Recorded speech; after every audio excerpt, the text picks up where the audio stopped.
in Dubai, didn't you? Most of my businesses, my first legal business, because I used to sell bootleg CDs. That's how I got into the making money game. That was totally illegal. And but fuck you, what are you going to do about it? No one can catch me now. First legal business was in London. Second legal business was in Dubai. Till my 12th business was in Dubai. So number 2 to 12 were all in Dubai. Although I had exposure and offices in Southeast Asia, America, as well, and Nice. Europe, of course. We're gonna see what made Mo settle with LinkedIn instead of there's so many ways to market a business, and why LinkedIn, and how did actually LinkedIn lead you to freedom? That's the most important question I want answered today. So let's see how that's gonna work.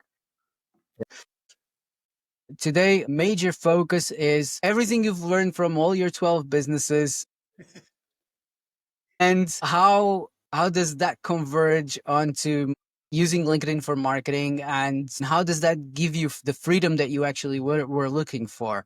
How does that sound, Mo? Sounds good. Where do you want me to start? Anywhere? I just want you to say a few words about LinkedIn. What keeps you on LinkedIn still? Is LinkedIn your major marketing platform, and why? Yeah, I think aside from referrals, all my money comes from LinkedIn. So please don't ban me, LinkedIn, and then not tell me why you banned me. Please don't do that. But yeah, I generate all my leads, all my sales conversations through LinkedIn. That's awesome, and why? Truth is, I don't know. And it's a funny story because you're saying, what did you learn? I only know what I learned in 25 years of business after I started to implement it on LinkedIn. Do you know what I mean? Like, only when I started to do things on LinkedIn, I go, oh, that's because of that. And oh, yeah, that's because, oh, that's the same thing as that. So it's not like I learned and then came and implemented the learning. It's like seemed to naturally or organically pick things up subconsciously and then do things better and then go, oh, that's why that worked. Then you And start actually, I, connecting the dots. and started, well, and even better than that, it's only when I started to teach that I started to go, oh yeah, I know quite a bit about this. And then I started to read books and go, oh, that's the theory. That's what that's called. Oh, that's what they call that. Oh, I didn't know they called that, but I'd already done it. So it's like I kind of got the theory after the after the apprenticeship. I got after the experience, I got the learning. So lockdown, I lost everything for the second time in 5 years. If you want to know the story, you can ask me. But essentially, I got wiped out in lockdown because I built a hospitality consultancy and I'd invested in hospitality startups. And they all got wiped out in London in lockdown. So I was moved back in with my parents because I knew lockdown was going to last. I wasn't one of these, oh, it's going to be a couple of weeks. It's like, no, Yeah, this is yeah. here. I was in Japan when it broke in Wuhan. And so I was like, I'm going to move back with mom because then I get mom's cooking and I get my clothes washed and I don't have to worry about being alone in an apartment. So I moved back with my mom, stuck in the spare bedroom. And I'm like, what am I going to do? So I started to learn the online game. I never did anything online. So I started to learn LinkedIn, TikTok, Instagram, Facebook, YouTube, email, and LinkedIn picked up quicker than the others. It's as simple as that. And I was like, okay, I'm going to focus on LinkedIn now because it's taking too much time to figure out the other ones. And that's the story. And it's worked ever since. Yeah, I can see the why, being on LinkedIn for a couple of years as well. I can understand the why. But all right, I'd like to know more about that story, like hospitality business and consultancy in England. So you were in England already.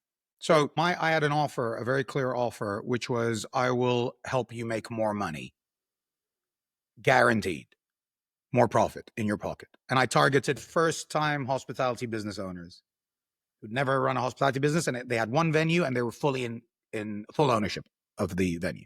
They didn't have any partners. They were the only decision What maker. is this, like hotels, Airbnbs? What are we Anything talking I about? could find. Okay. Cafes, restaurants, bars, clubs. And I went to my local town and I went and looked for all the independent outlets and I knocked on the door and I said, who owns this place? Hey, I'm Tim. I own the place. How's business? Is this your only place? Yeah. How long have you been in business? Are you the only decision maker? Yeah. I have a proposal for you. I'm going to do a free audit and I'll be able to give you an offer after the audit and I'll show you how you can make more money. And if you don't make more money, you don't have to pay me. All right. Before we go forward with this one, what made you decide to do this I built hospitality businesses in Dubai and no one in ever helped Dubai? me. Yeah.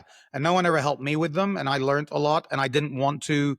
There was a, it was a traumatic experience how I got out of Dubai because I had investor problems and we couldn't agree on things and I couldn't get my way. They couldn't get their way. And at the end of the day, I threw it all down the drain.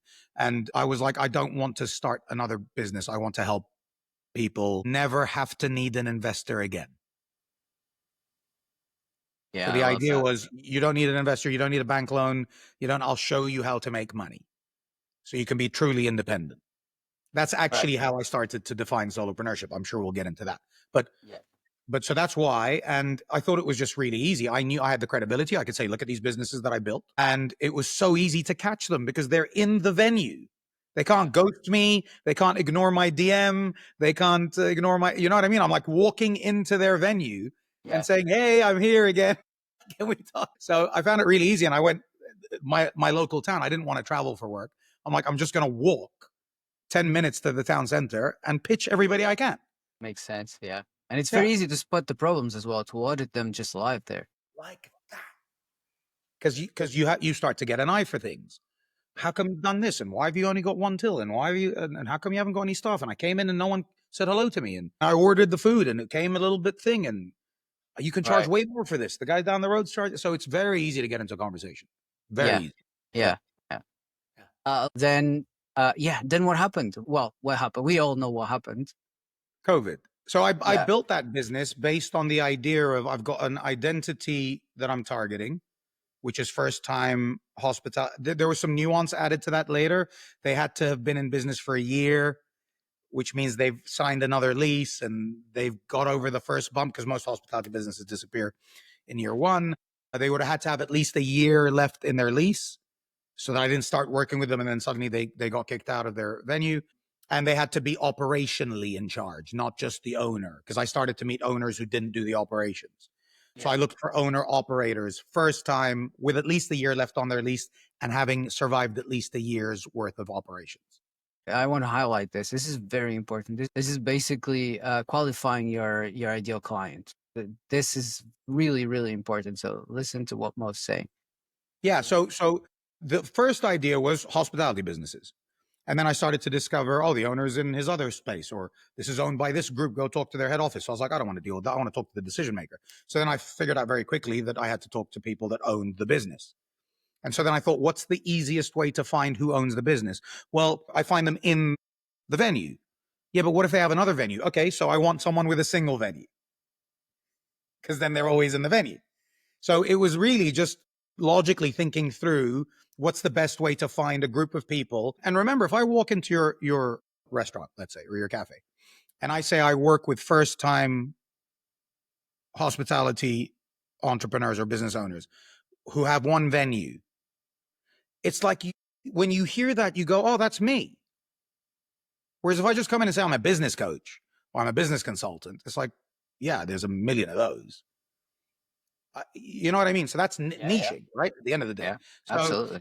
and then as I started to work, it's like, oh, my lease is up, and oh, we haven't made profit yet, and I started to dig under the bonnet. I started to realize actually the best client to work with is the one who's already proved that they're operationally savvy, and they've got at least a year left because it took me about 6 to 9 months to start seeing results from my work. So So, that's so how now we're I. talking pain points. Now we're talking pain. And of course, the biggest pain point of a hospitality based owner operator is I don't have time to go home. I'm at the venue every day. I'm at this and that. And so really my offer changed to how many days do you want off? 2 days a week off? Okay. I guarantee you that in the next 6 months, you're going to have 2 days a week off. Brilliant. Aspirational. An outcome, right? Clear outcome. Like it's Yeah. not like we can measure it. Do you have 2 days a week off? Yes. Great. We've achieved our goal. There's no, it depends how you look at it. Yeah. Yeah. Yeah. That's amazing. Again, I hope if you're watching this either live or recording, I hope you're taking notes. All right. So then pandemic came and that's it. No more hospitality consultancy. No more hospitality consulting. I built a workshop as well for solopreneurs and entrepreneurs that I was running. So I was building that as well. And so I lost that because I was only doing that live. And so I thought, okay, I have to learn the online game now. Stuck in my mom's apartment, I'm like, okay, I have to learn the online game. And so I started to learn. So I logged into, I created my LinkedIn account, my Facebook account, my TikTok account, all this stuff. I had a Facebook account actually, but the others I didn't. I started to explore. I don't know how to do this. Watch a YouTube video. I don't know how to do that. Do I know someone who knows how to do that? You know, Jim Rohn says there's only three things to do if you don't know what to do: try something, read about it, or ask someone. And I just followed that. Who can I ask? What can I read? What can I try? And I did that every single day until I learned how to do online marketing or online sales or whatever Yeah. you want. Here's the good thing, which you had an advantage over everyone else from my point of view. I'm very into going to the fundamentals of marketing. Marketing wasn't invented when the internet was invented, and it didn't change. People think it changed, but it didn't. It's exactly the same thing. It's human psychology and behavior. You come from the fundamentals. You all understand the offline world. Then what you have to do is just bring the online and apply it to what you already know. Exactly. And I did that so subconsciously, Fran. Like I wasn't, this is the offline world, therefore I should do this online. It just became kind of natural. The other thing to say is also because I was in hospitality, I understood human behavior. Because I'm dealing with people, Yeah. emotions, stories, you know, Yeah. creating trust, creating an atmosphere that's safe, that people feel safe to explore in, how to communicate with people. And then when you're in hospitality so long, you start to realize people are all the same, really. You know, no one's unique. They might look unique or speak in a funny voice, but really we all act the same way. And we know that because of how we deal with customers in restaurants and bars. And also, and this is advice for any young person who doesn't know what they want to do: go and work in a bar or in a restaurant or in a nightclub, because you're going to be working with people from all kinds of backgrounds, educated, educational. I love that. Yeah. So anywhere where you're dealing with different people in different, where you're seeing their emotions, poker, I think is great education. Oh Too, yeah. sitting on a Yeah. poker table, you know, things like but it all comes to what Fran just said. It's like human behavior. If you understand how we behave, why we behave, emotions, separate, you know, your perspective from theirs.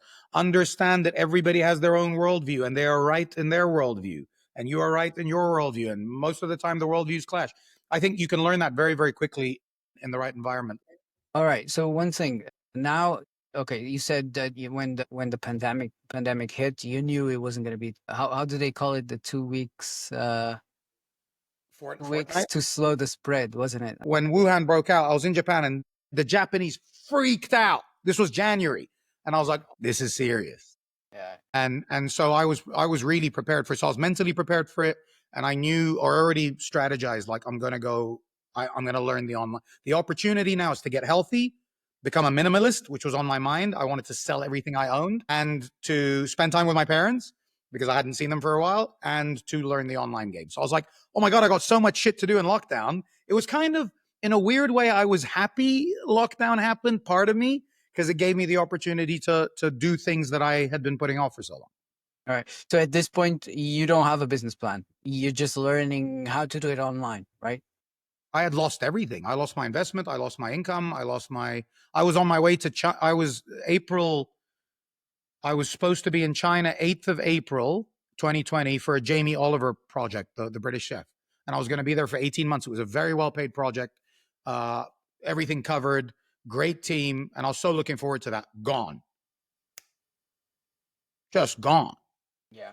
So, and that's the other thing, by the way. A lot of people talk about niching as a problem. My niche led me to Jamie Oliver giving me a job opportunity. And Yeah. Jamie Oliver had nothing to do with my niche. That's another important thing to think about, right? Right, right. Mo, one thing. So now you start learning about the online game, and as you mentioned, like you realize that LinkedIn was the easiest way to master this online, right? So like It compared. was it was a way that worked for me. Okay. I liked the fact that we could do different content. We weren't relying on video. We weren't relying on just image photos. I Mhm. liked the fact that the LinkedIn profile was like a landing page. I was like, oh, I don't need a website anymore. I could put everything on my LinkedIn profile. Nothing else really has that. I liked the fact that it was an open lane. It wasn't flooded like the other platforms. So that Yeah. 20, and I should have taken advantage way quicker with content, Yeah. because all these big creators that we see on LinkedIn now, they all got big Yeah. between 2021 and 2023. 2019, 2020. Yeah. Yeah, They that can't do it was, now. yeah. Yeah. And No, this is no. a live, right? You can all come and argue this with me. Yeah. I Cancel agree. your I account, agree. change your name, and go and open a. You'll never fucking do it. Forget it. It's gone. Yeah. So I missed the trick with that. But I saw the lane, Fran. I was like, this is open. There's lots of opportunity here because everyone's here looking for work and everyone's lost their jobs. And so there's an opportunity here now to start connecting with people. And whereas the other one Facebook seemed very saturated. Instagram seemed very heavy on imagery, and I'm not the prettiest person to look at. So I was like, forget that. TikTok was only video. I tried TikTok, actually. It worked pretty well for me. And YouTube, I hadn't quite figured out what I wanted to do yet. So YouTube was like, I don't want to build out. So that's why. And Twitter was a cesspit for me at that time. I prefer it now. I'm one of those who prefers it now that Musk has made it a free speech platform, but that's a different story. Not business related. Yeah. All right. So, but you do see that LinkedIn. I mean, that's what I'm getting from what you're saying. Like, you do believe that LinkedIn is a bit more overcrowded now, right? It's saturated, but I still think there's room, particularly outside of content. I think the behind the scenes, the inbox and the outreach game on LinkedIn, cash cow. I think I can build a 1 million. That's my goal for next year. I think I can build a $1 million a year, one person business from the LinkedIn inbox. All right, that's interesting. I want to touch on that one for a little bit because now we have a little bit of a discrepancy, and I love that. That's beautiful. I mean, not that I don't believe in outreach. Obviously, I believe in it. I just don't like it. It's not my game. I do the exact opposite. I'm an inbound expert. I build email funnels and I help people create a system that actually does the opposite, right? So that people come to you instead of you having to reach out to them. We should partner up. I don't know. I don't see why not. There's always room for a conversation. Anyway, where I'm going with this is I do see the potential of the LinkedIn inbox, but I'm starting to think that it's people are getting burnt of being pitched on the inbox. And I know there are pitches and there are pitches. I know there are conversations and relationship building, and there are different ways of doing things. So, but I want to hear it from you. What is your take on this? Like, how do you believe that you can build a? You mentioned a 1 million. I don't know if you're talking pounds, Dollars. dollars, and a $1 million US, business not based Australia. on LinkedIn outreach. You get all these Australians and Canadians going, I hit $1 million. Like, yeah, that's like fucking 500,000. What are you talking about? Okay. Big love to Australia, by the way. I love Australia. Absolutely. So two things, I think. I'll give you a sports analogy. It's a bit clunky. Actually, I'll give you a restaurant analogy. I think it's probably more.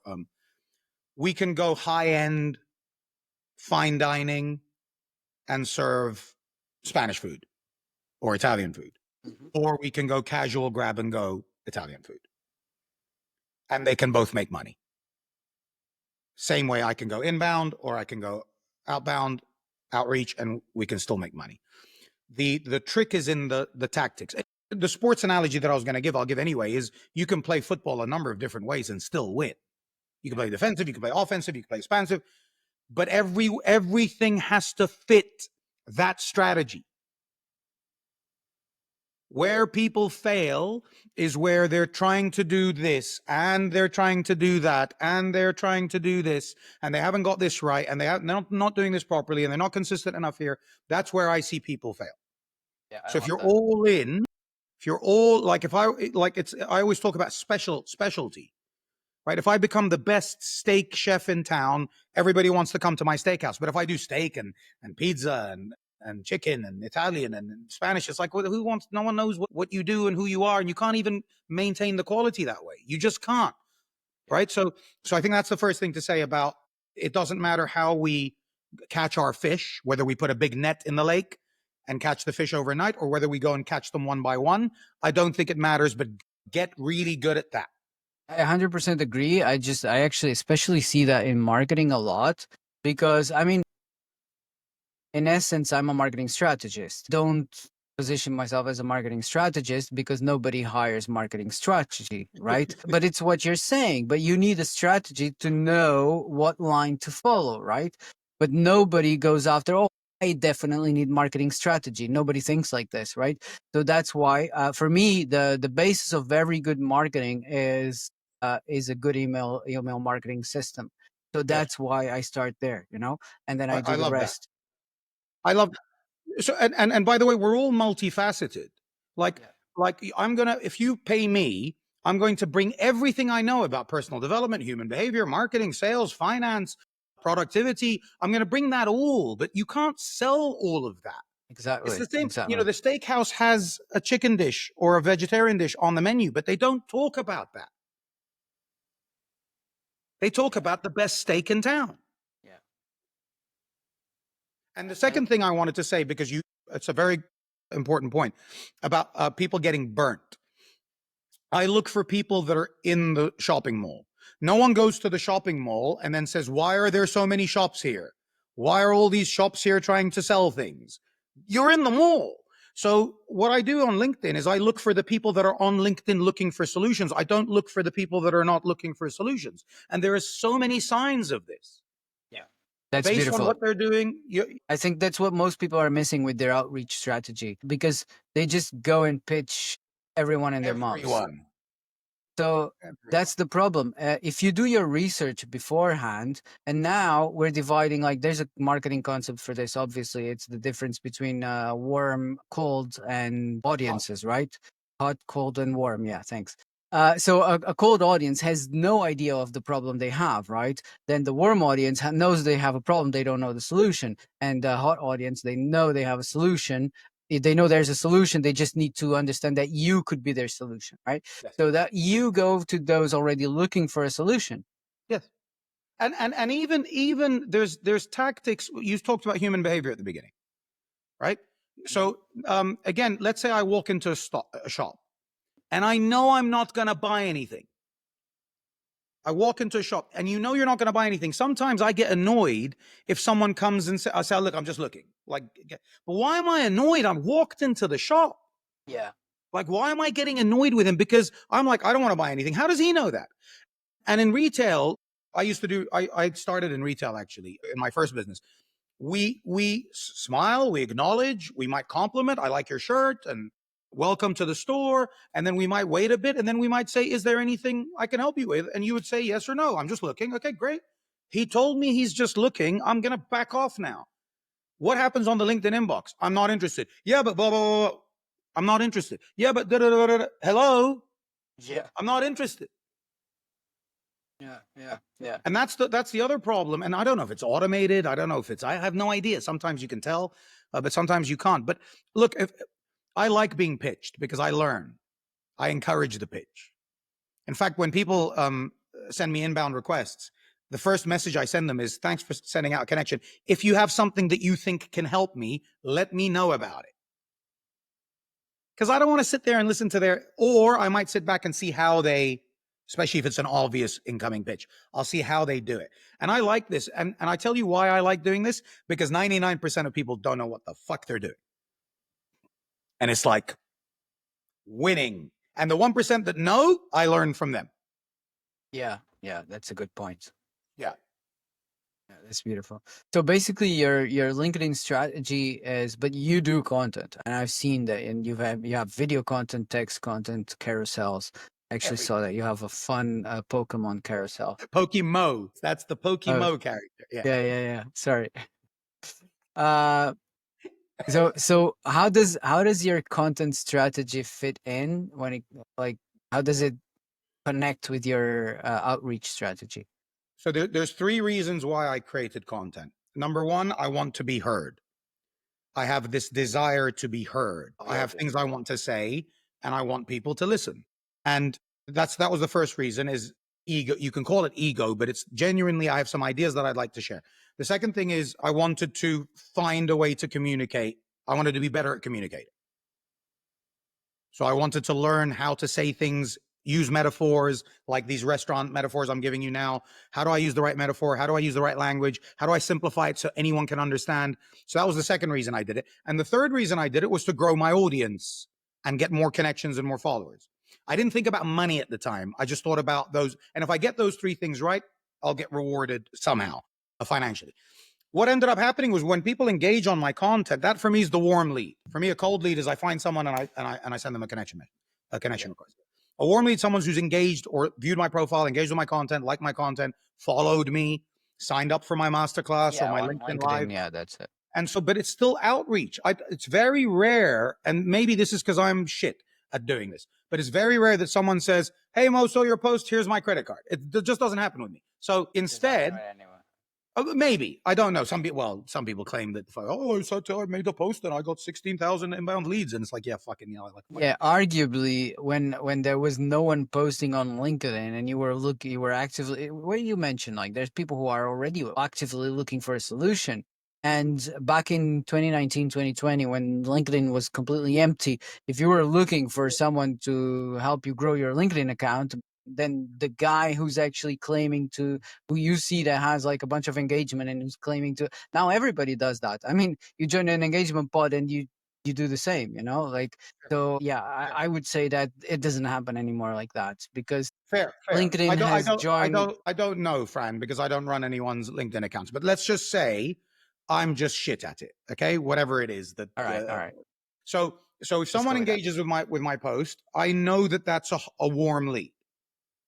And so it's always an opportunity to go in and say, thanks for engaging. And I checked out your profile and it looks like you're doing this. Have I got that right? And then if they respond, then you can take the conversation forward. And here's the other thing. It's like, if I checked out your profile, Fran, so I came and I said, hey, Fran, checked out your profile. Very cool. You can anchor. Oh, you're in Portugal. I spend time in Portugal. Like, you find something that says, hey, I know a little bit about you and we're connected. And then you look into their profile. And when I say look in, I'm talking 5 minutes. I'm not talking about 5 seconds. Oh, I see you're a marketing guy. Oh, I see you worked for Amazon. It's like any dick can do that. AI can do that. So it's like, look at their posts, read their about section, look at their website, look at their recommendations, find something where I'm showing Fran that I've taken the time to look at his profile. 5 minutes. Set your timer. If you haven't spent 5 minutes researching, don't fucking bother sending them a message. That's the other thing, right? Okay, so I've now personalized the message. If any of you listening look into your LinkedIn inbox, how many fuckers in your LinkedIn inbox sent you a message where they spent 5 minutes looking at your profile? Zero. Yeah, I agree. Zero. So it's an open market. Personalization wins because you're standing out immediately from everybody else. Immediately. And then I send voice notes and I send GIFs and I send videos. That's another way of disrupting the normal sequencing. You send Yeah, messages line by line instead of in bulk. So it shows that it's not automated. So, okay, so now I've done all of that. Fran, human behavior. He's said hello. He's given me an anchor, a reason why we have a connection. He's looked into my profile. He's complimented me. You're going to naturally want to reciprocate with just a thank you. Okay, so absolutely. you said Yeah. thank you to me. Now I can ask a question. You're welcome. By the way, I see that you're a solopreneur. So am I, right? Do you use LinkedIn to make money? Simple yes or no question. Because that's what I'm angling for. I'm going to show you how to Yeah, use yeah. LinkedIn to make money. So just a simple. Now, if they respond, you can take the conversation. Or if they don't respond, no problem. They haven't responded. They're not interested. No problem. They walked out of your shop. Go to the next guy in your shop. Yeah. Yeah, yeah, absolutely. I mean, and I think that there's something. Let's backtrack a little bit or stay on this topic a little bit because you said a few very important things. So one, you mentioned the fact of the personalization. So to try to connect with the person like on a human level. It's like even saying this nowadays because the people parrot this information so much on LinkedIn that even saying it feels wrong. It feels fake. Agreed. Agreed. Agreed. But it's the truth. Like you want to connect with someone on a human level. That's what you were describing right now. Like find something that you have in common and talk about it. That's how you start the conversation, right? That's how you distinguish yourself from everybody else saying, "Hey, I'm a designer and I can help you create carousels," right? I don't give a shit. I mean, okay, thanks, but there's a lot Good of for them, you. Good for Yeah, you. Yeah. exactly. So So that's one, like connect with someone on a human level. And I believe that the reason why more people don't do this is because of the second important point I think we need to highlight is what you said at the end. Like, all right, if it doesn't resonate, then okay, I'll move to the next one. That's Move it. on. Like, yeah, exactly. So because people have focused on this idea of numbers, so I need to do more of them. I need to do more of them. They skip the first part, which is the research. They're trying to connect. So they just send the pitch. It's like, imagine I walked into a networking event. Imagine I walked into and I saw Fran standing at the bar, and I come up to him and I just go, "By the way, I'm a LinkedIn coach and I can do it." It's like, what the fuck? Get the fuck away from me! What are you doing? But, What a creep. but I would come and say, I like the accent. Is that from Portugal? I lived in Portugal too. Or Fran, is that short for Francesco? Yeah, okay. And then you just open. It's the same as what we do. Absolutely. But here's an important point, Fran. It has to be genuine. Yeah. You have to want to know about this person. You have to be curious about this. If you're not curious and you don't care and you're just trying to make money, then you can't complain when that person's not interested in you. Yeah. Yeah. Where, why 100% should agree. he be interested in you if you're not interested in him? Why? Exactly. What kind of entitlement is that? Yeah. That's This is, and awesome. AI is going to fuck this up too, because AI is going to come up with a way to personalize really well. It could probably be done already. And it's like, so you're not even interested. And look, I'm going to work with you closely, probably for 6 months. I want to know as much as I can about you. Of course. Yeah, but why would I take time to know Fran if I don't know that he's going to pay me and work with me? Why would I take time? Yeah, that's why you're a broke ass motherfucker. That's why, because you have that attitude. You have an attitude of entitlement. You want the gold medal without the training, Yeah. Wow. and you're going to lose. 100%. And Yeah. more money for me and Fran. All right. So you just explained very thoroughly why outreach is not overcrowded on LinkedIn. I think it's wide open, Fran. Honestly, I think it's wide open. Yeah. Yeah, I'm with you on that. But you said something really important that it goes into one of my fundamental values in marketing. You said I send them gifts. I love that because that's where what I do starts, like I start from the principle of give before you ask, you Yes. know? So that's why, like, give them something of value that brings them closer to you, brings them to your world. So that's why I do the email marketing, right? Give them I'm even afraid of using the concept of lead magnet nowadays because it's been so, I don't know, it's the words seem to be losing their meaning nowadays online. But a lead magnet is basically if something that you would sell, that you would make money off, and Gifting. you are willing to give away for free. Someone to Gifting. help them on their journey and to help them discover what the right solution could be for their problem. They're on the one hand, they're raising their hand and saying, I have that problem. And on the other hand, you're helping them move closer to the solution. And you're probably the ideal person and the closest person to them right now to offer that solution. Agreed. Yeah. There's a couple of things on that. The first thing is,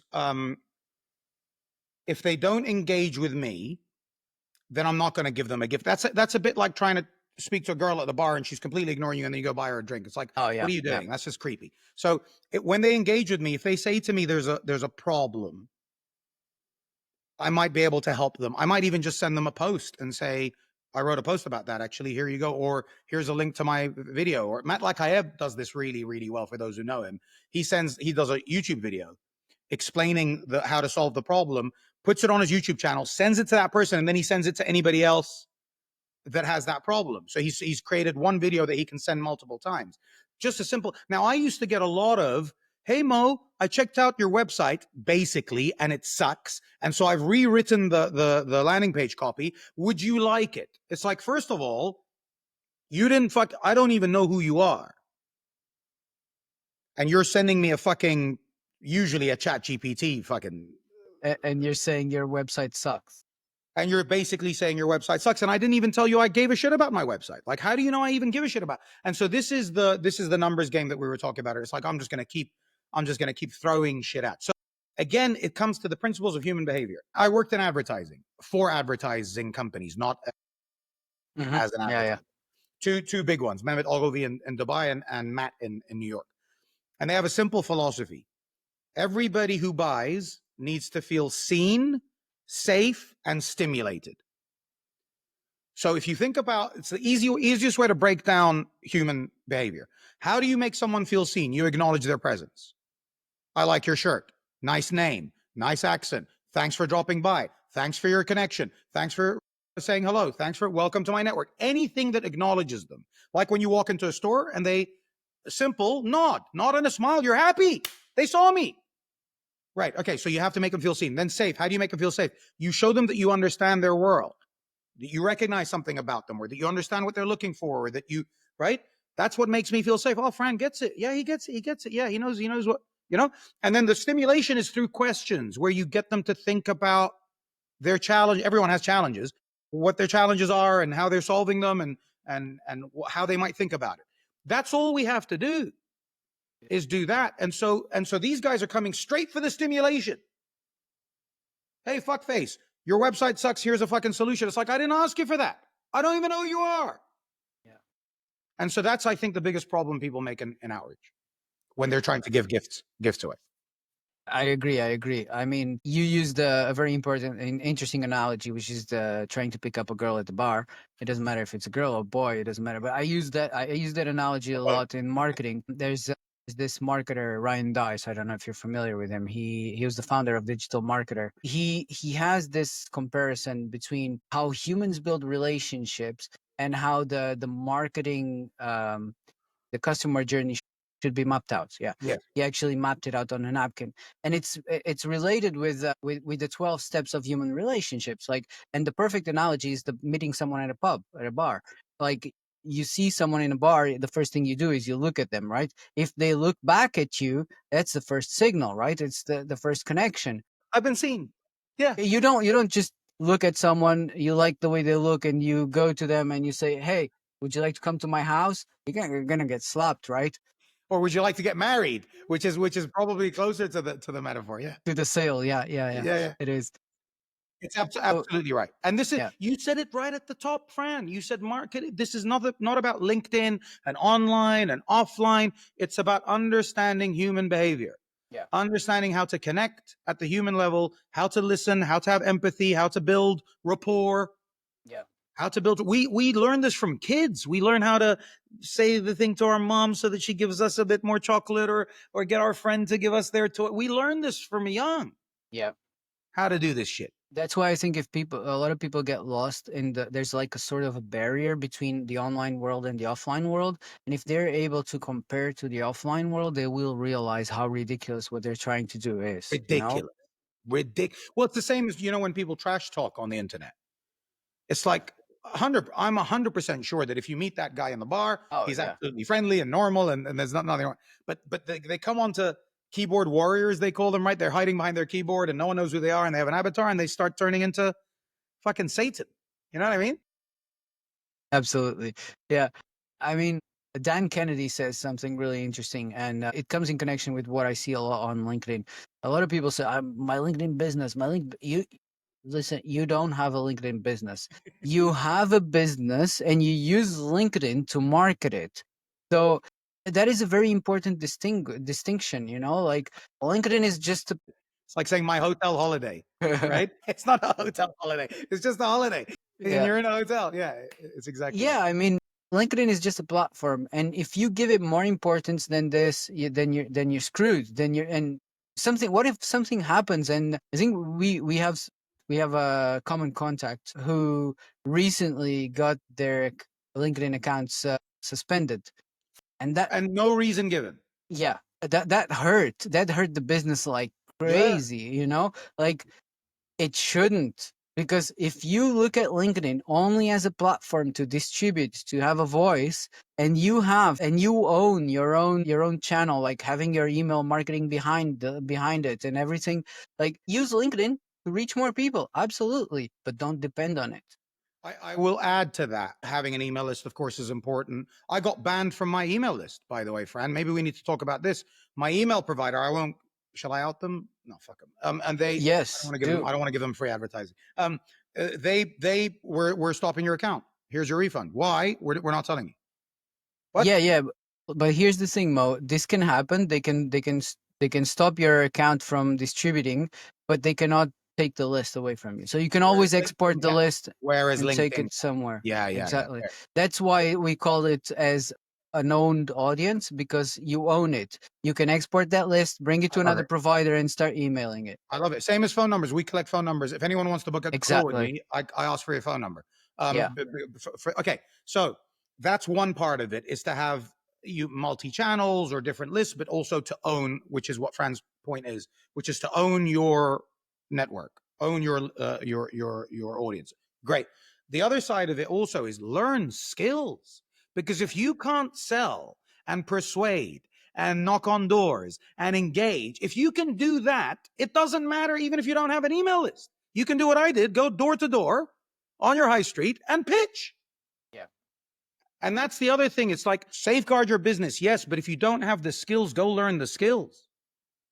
Absolutely, 100%. Yeah, and Yeah. that is really important, because skipping that step is what makes a lot of people go. And it again, they go back to that ease of online and the trying to beat the numbers, because I can just send a few messages on LinkedIn. No, but the people receiving the messages are still people. They're still the same people that would receive them offline. You're just unaware of how they are receiving it, It's like right? CEOs. Oh, CEOs are this type. CEOs are human beings. Investment bankers are this. It's like, they're just human beings. What do you mean? They're just a human being with probably young kids and a wife. And it's the same, like your parents, like you, just Yeah, human beings with absolutely. feelings. They have feelings. They feel offended sometimes. It's okay. No All problem. right. So a bit more about you, Mo. Now you basically teach people how to make money online, like but solopreneurs. Am I right? How to make money, I teach them. How to make To money. your point, I do it on LinkedIn so you can learn from me, but you can copy this framework by email or by Facebook or by door to door or by cold calling. It doesn't matter. It's the same framework. So I show you how to. Here's a better way of thinking about it. Everybody has value to give. If you're useless, I can't help you. But if you're useful, you have value to present to the world.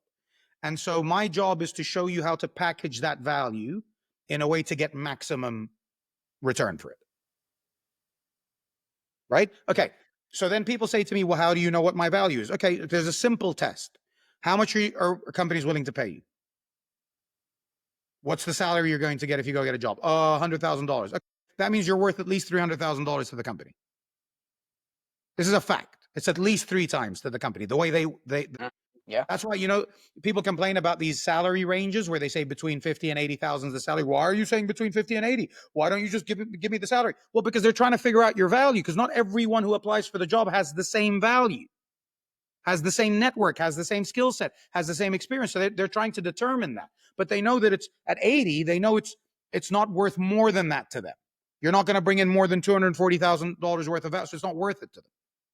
So, okay, so if I'm going to get paid 100,000 a year, I know I'm worth 300,000 in the market, not to that Yeah. company, Yeah. Yeah. Yeah. in the market.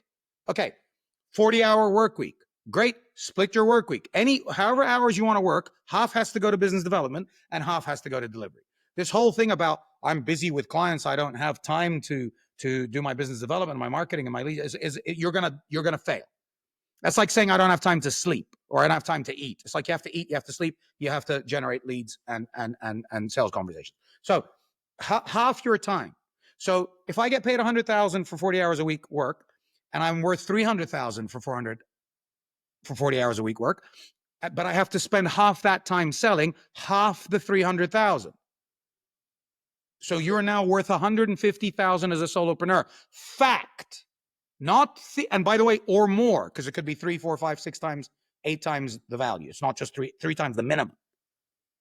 So I know as a solopreneur, you should be making 150,000 just from the fact that a company is willing to pay you 100,000.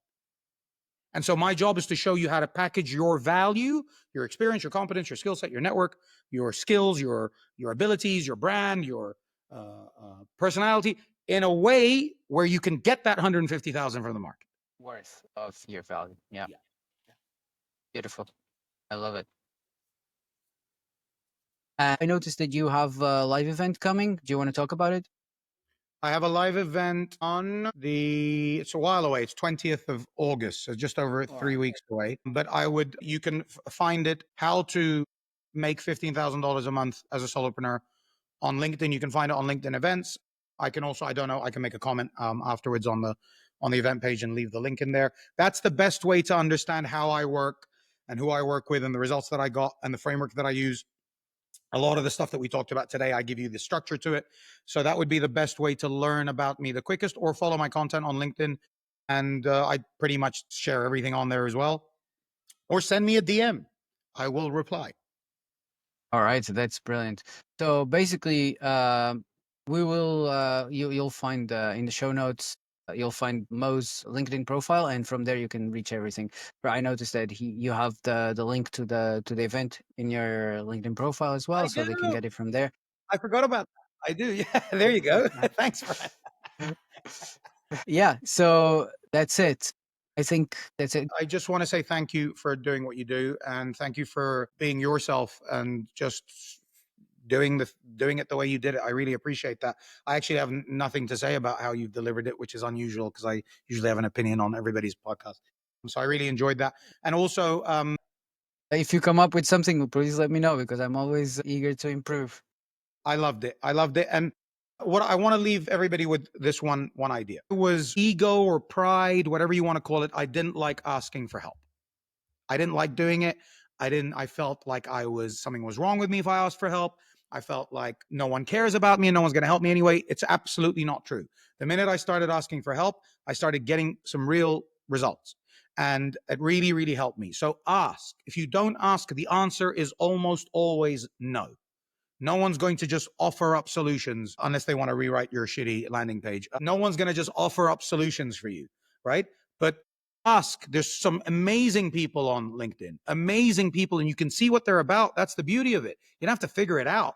You can see what they're about. Message them and say, "Hey, I know that you're good at this, or I know that you understand this. Can you please help me? I've got this particular problem." And I And guarantee you, more people than not will help.